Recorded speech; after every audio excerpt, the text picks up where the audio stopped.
Fala aí, pessoal, beleza? Meu nome é Gustavo, trabalho aqui no Colégio Curso SEI, sou professor e coordenador daqui, e hoje eu vou falar um pouco sobre a prova do ITA, mais especificamente a prova de Química no ITA. E, bom, a prova do ITA ela é separada em primeira e segunda fase. A primeira fase ela é uma etapa objetiva, que é classificatória para o final da prova, né, para o final da classificação. E a primeira fase ela consiste em 60 questões objetivas, 12 questões de cada matéria, sendo essas matemática, física, português, inglês e química.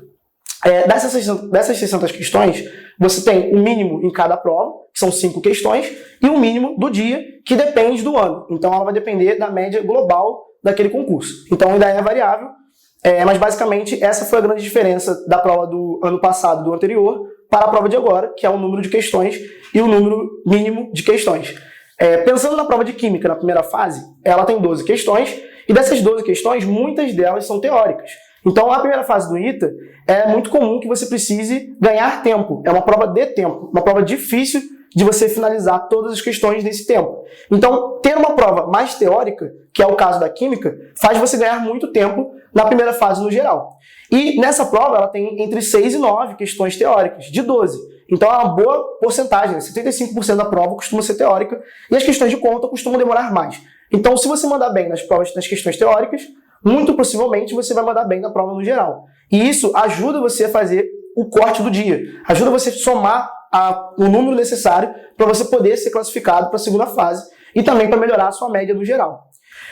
Então isso é um trunfo. A prova de Química chega a ser um trunfo na prova do ITA por causa da velocidade. Pensando na segunda fase, como que funciona? Bom, a segunda fase do ITA ela é separada em 2 dias. O primeiro dia você vai pegar Matemática e Química e o segundo dia você vai pegar Física e Redação. Na prova do primeiro dia, Matemática e Química, cada prova tem 10 questões discursivas.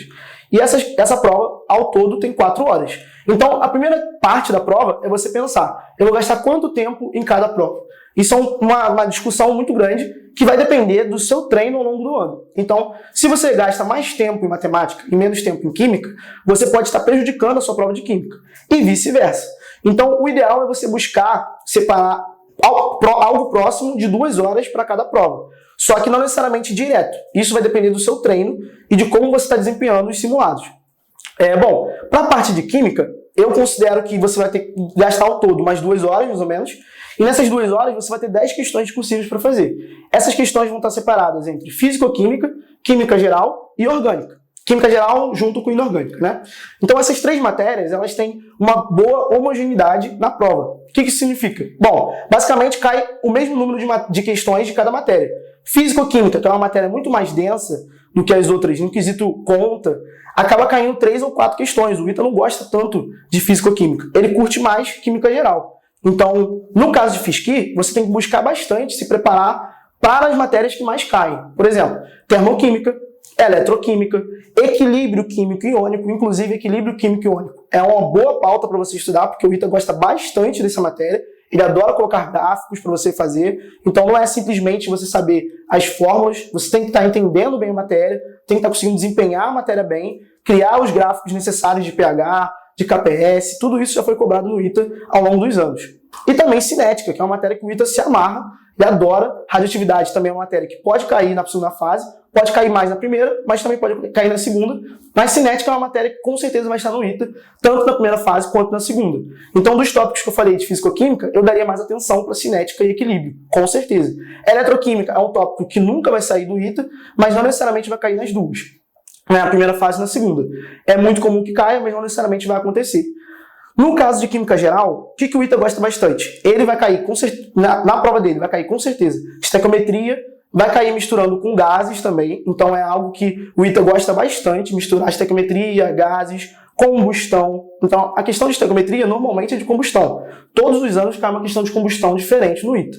Então, é uma coisa muito batida que você tem que estar preparado e tem que ser uma das questões que você vai olhar e não vai ter medo. Outra matéria que cai bastante no ITA é tabela periódica. Então é uma coisa que você não pode ir sem saber. Tabela periódica, propriedades periódicas, tudo isso são pautas muito comuns no ITA, tanto na primeira fase quanto na segunda. E a prova da segunda fase do ITA, diferentemente do concurso do IME, por exemplo, é uma prova mais rápida também.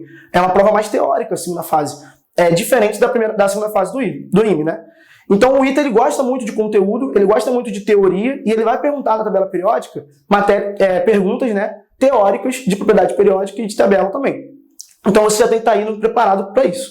E no caso de orgânica, a prova do ITA também é bem diferente. Ela cai bastante em reações orgânicas, com certeza, cai isomeria também, mas com certeza o que é mais comum no ITA são polímeros e bioquímica. O ITA gosta bastante disso. Ele gosta muito de polímeros, gosta muito de bioquímica, ele costuma alternar, botar a bioquímica na primeira fase e polímeros na segunda, mas polímeros é uma matéria que cai bastante no ITA, cai muitas exceções também no ITA, nessa parte, então você tem que estar sempre preparado para isso. Na prova de Química do ITA, tem um consenso geral de que a maioria dos alunos acha que a prova tem muita coisa decorada, muita coisa Google, e é muito difícil. Você não tem que se prender a essas questões. Essas questões vão aparecer, mas você tem que se prender nas questões que você vê todo ano, que é a questão de combustão, é a questão de equilíbrio que eu falei, a de cinética, a de polímeros. Essas questões vão cair todos os anos, você tem que estar preparado para isso. Se cair alguma questão que foge desse escopo, que é muito Google, você pode não se preocupar tanto com ela e garantir o ponto nas outras, tá? Isso é uma estratégia de prova muito importante. Você tem que buscar as suas afinidades. Então, se você for buscar na prova do ITA o que você é melhor, você vai conseguir desempenhar bem. E a prova do ITA tem uma média completamente aleatória. Tem ano que a média vem 5,5, tem ano que a média vem 6, a média final para classificar, né? Tem ano que a média vem 6,5. Há alguns anos atrás a média era 7, necessariamente. Então, a cada ano vem ficando mais difícil. E a cada ano você tem que tirar menos para conseguir ser classificado.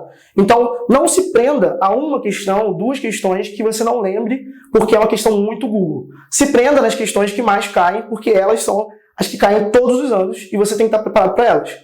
E bom, a dica final, no caso da prova do ITA, é você, além de escrever tudo na prova, né, que isso é muito importante para você garantir pontos parciais, né, a prova do ITA te dá pontos parciais também, você busca não perder tempo numa questão que você não sabe, dado que você tem 4 horas para resolver 20 questões discursivas. É pouco tempo, são 2 provas, e você não pode perder tempo travado numa questão que é decoreba, que você não lembra. Então você tem que ser extremamente objetivo nessa prova. Basicamente, se você tem 2 horas e 10 questões, você teria que resolver 5 questões por hora. Como você faz isso? Não se prendendo nas questões que você não sabe. Você tem que ir direto no que você sabe e passando pulando as questões que você não sabe, e assim que você acabar uma prova, você vai para outra, e assim você vai embalando na prova e construindo a sua aprovação. Bom, pessoal, por hoje é só. Se inscreva no canal, ative as notificações para receber os próximos vídeos e também comente aqui caso você tenha alguma dúvida da prova ou você queira alguma dica. Até mais, pessoal!